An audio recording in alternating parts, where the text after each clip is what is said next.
Welcome everyone, Mike McDonald here coming out of Minneapolis, Minnesota. In today's video, we're talking about the idea and concept of being focused on the present and where you're at versus focused on where you're going. So my question for you today is, are you focused on where you're at, or are you focusing on the long term and where you want to be? So one thing I know a lot of people struggle with is they focus just on where they're at and what's going wrong, what's not happening, what's not going right in their business. And you really want to shift that and focus on the long term and where you're going in your business. So a lot of people, they focus too much on their problems, what's happening to them, what's falling apart. Maybe they're having car issues, maybe they got a bunch of no's in a row in their business, their girlfriend left them, their finances are really tight right now, they're struggling, whatever the case is.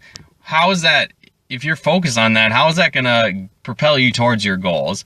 It's one thing if you use that as motivation and, Jim Rohn kind of talks about it like the day of disgust, like you're so fed up of where you're at and you're frustrated, and then you use that as motivation to move forward. That's one thing. But if all you're doing is walking around complaining about, something's going to go wrong today, or man, I just another bill's piling up, or something else went wrong with my car, how am I going to afford this? If that's constantly what you're talking about, that's the kind of garbage that you're going to attract to yourself. So instead of just whining and complaining, just understand, hey, that's where I'm at. Cool.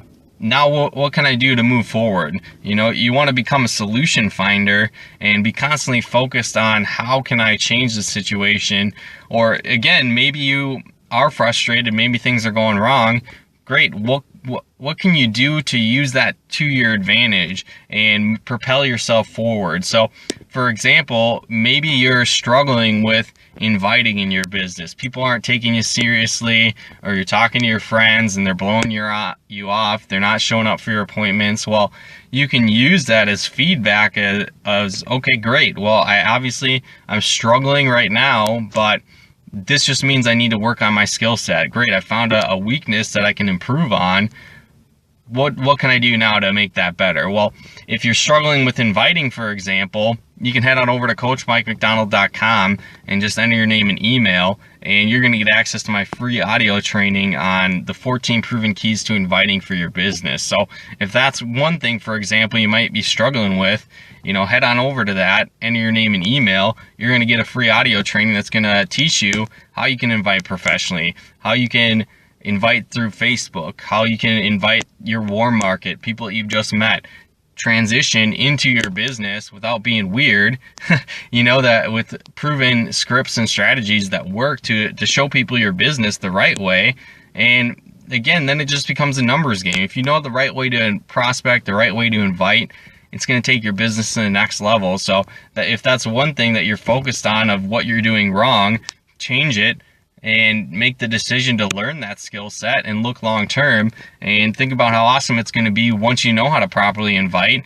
And then it's just based on your work ethic. The more people you show, the better results you're going to get. The numbers work themselves out. So again, start looking long term. And if you're struggling in your business, head on over to CoachMikeMcDonald.com/inviting and check out that free prospecting training on how to take your business to the next level and invite professionally. So again, thanks so much guys for tuning in. We'll talk to you more soon.